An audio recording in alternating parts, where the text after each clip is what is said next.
Kids are often scared when they go to school for the first time. The National Association of School Psychologists says numerous reasons influence why kids cling to their parents in the fall. It's a dreary September evening outside the Herberg home, but inside, it's cheery. We've been pumped for the last probably 6 months, actually. I mean, even before preschool got out. I want to go to kindergarten, I want to go to school. Yeah, I'm going to play instruments. Mara Herberg started kindergarten this week.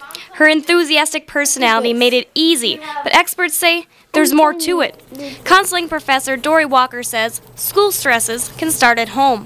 What kids look to is if mom and dad are stressed out about it as well. Walker says any anxiety has potential to affect a child's performance. She recommends parents stay calm and organized. I'm so sorry about him. Show their child that even though it's stressful, their routine can stay the same, the way the family functions can stay the same, and that things are going to be okay. Experts recommend packing a little confidence along with their school supplies. I got Tinkerbell. The National Association of School Psychologists also has these tips.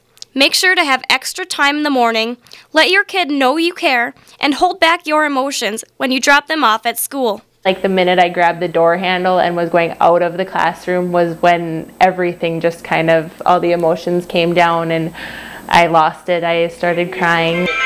In Mara's case, her mom stayed strong, which helped her stay smiling. The National Mental Health Information Center says about 13% of kids experience anxiety.